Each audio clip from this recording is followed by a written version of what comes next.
Hi friends, പുതിയ വീഡിയോയിലേക്ക് എല്ലാവർക്കും സ്വാഗതം. ഞാനിന്നിവിടെ ഉണ്ടാക്കാൻ പോകുന്നത് എഗ് ബിരിയാണിയാണ്. അപ്പോൾ നമുക്ക് എഗ് ബിരിയാണി എങ്ങനെയാണ് തയ്യാറാക്കുന്നതെന്ന് നോക്കാം.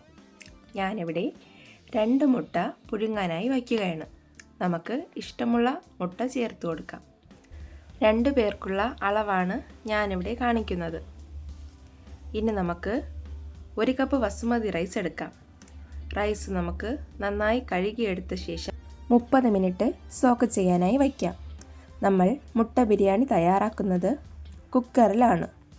ഞാനിവിടെ 3 ലിറ്ററിൻ്റെ കുക്കറാണ് എടുത്തിരിക്കുന്നത്. ഇനി നമുക്ക് ഇതിലേക്ക് എണ്ണ ഒഴിച്ചു കൊടുക്കാം. നമുക്ക് ഇഷ്ടമുള്ള എണ്ണ ചേർത്ത് കൊടുക്കാം.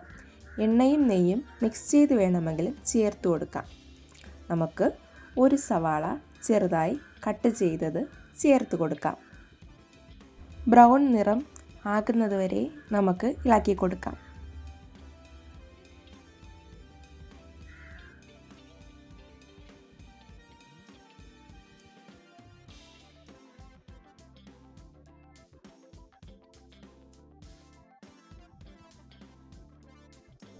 ഇവിടെ ഇപ്പോൾ സവാള ബ്രൗൺ നിറം ആയിട്ടുണ്ട്.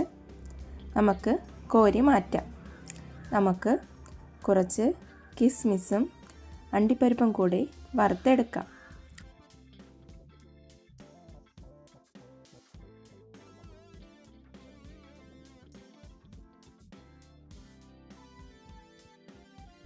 ഈ സമയം നമുക്ക് ആവശ്യത്തിന് നെയ്യ് ചേർത്ത് കൊടുക്കാം.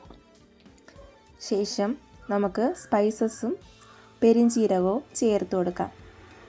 പെരിഞ്ചീരകം ഒന്ന് പൊട്ടി വരുമ്പോൾ നമുക്ക് കനം കുറച്ച് അരിഞ്ഞു വച്ചിരിക്കുന്ന 3 സവാള ചേർത്ത് കൊടുക്കാം.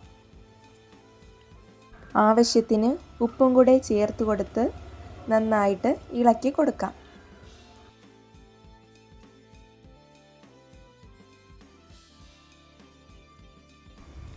ഈ സമയം നമുക്ക് ഇഞ്ചി, വെളുത്തുള്ളി, പച്ചമുളക് ചെറുതായി ചതച്ച് വച്ചിരിക്കുന്നത് 1 സ്പൂൺ ചേർത്ത് കൊടുക്കാം. നന്നായി ഇളക്കി കൊടുക്കാം.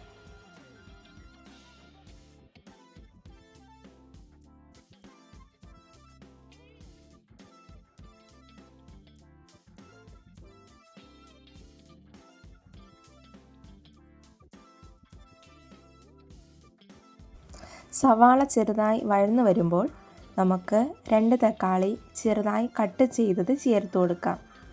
വീണ്ടും നന്നായി ഇളക്കി കൊടുക്കാം.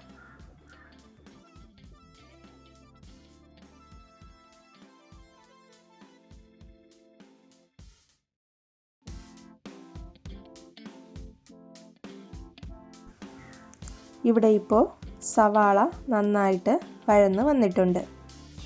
നമുക്ക് പൊടികൾ ചേർത്ത് കൊടുക്കാം. 1/2 സ്പൂൺ മല്ലിപ്പൊടി, 1/4 സ്പൂൺ മഞ്ഞൾപ്പൊടി, എരിവിന് ആവശ്യത്തിന് മുളക് പൊടി. ഞാനിവിടെ മുളക് പൊടി കുറച്ചാണ് ചേർത്ത് കൊടുക്കുന്നത്. കുരുമുളക് പൊടി ചേർത്ത് കൊടുക്കുന്നുണ്ട്, അതാണ്. ശേഷം നമുക്ക് 1/4 സ്പൂൺ ഗരം മസാല കൂടെ ചേർത്ത് കൊടുക്കാം. പൊടികളുടെ പച്ചമണം മാറുന്നതുവരെ നന്നായിട്ട് വഴറ്റി കൊടുക്കാം.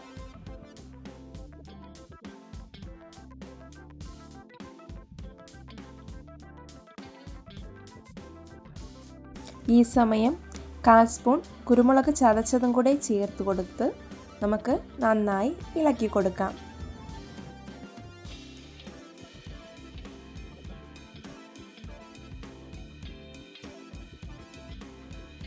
ഇവിടെ ഇപ്പോൾ പൊടികളുടെ പച്ച മണമൊക്കെ മാറി എണ്ണ നന്നായി തെളിഞ്ഞു വന്നിട്ടുണ്ട്. ഈ സമയം നമുക്ക് റൈസ് വേകാൻ ആവശ്യത്തിന് വെള്ളം ചേർത്ത് കൊടുക്കാം. 1 കപ്പ് അരിക്ക് 2 കപ്പ് വെള്ളമാണ് ഞാനിവിടെ ചേർത്ത് കൊടുക്കുന്നത്.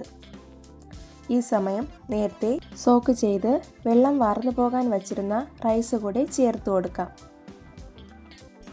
ഈ സമയം തോട് പൊളിച്ച് വച്ചിരിക്കുന്ന 2 മുട്ട കൂടെ ചേർത്ത് കൊടുക്കാം. നേരത്തെ വറുത്ത് വച്ചിരിക്കുന്ന കുറച്ച് ഉള്ളിയും കുറച്ച് നെയ്യും കൂടെ നമുക്ക് ഒഴിച്ചു കൊടുക്കാം. കുക്കർ 1 വിസിൽ വരുന്നതുവരെ നമുക്ക് വെയിറ്റ് ചെയ്യാം.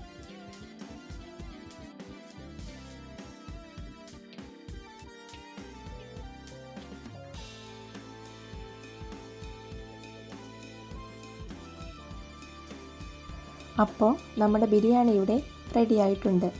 പ്രഷറൊക്കെ പോയിട്ടുണ്ട്. നമുക്ക് തുറന്ന് നോക്കാം. അടിപൊളി നല്ല മണമാണ്. നമുക്ക് പതുക്കെ ഇളക്കി കൊടുക്കാം. കണ്ടോ, റൈസൊക്കെ ഒട്ടിപ്പിടിക്കാതെ കിട്ടിയിട്ടുണ്ട്. നമുക്ക് കുറച്ച് മല്ലിയിലയും വറുത്ത് വച്ചിരിക്കുന്ന സവാളയും കിസ്മിസും അണ്ടിപ്പരിപ്പും ചേർത്ത് കൊടുക്കാം. രുചികരമായ എഗ് ബിരിയാണി ഇവിടെ തയ്യാറായിട്ടുണ്ട്.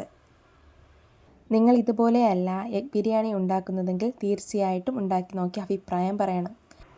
വീഡിയോ ഇഷ്ടപ്പെട്ടാൽ ലൈക്കും ഷെയറും സബ്സ്ക്രൈബും ചെയ്യണം. അപ്പോൾ പുതിയൊരു വീഡിയോയുമായി കാണുന്നത് വരെ എല്ലാവർക്കും ബായ്.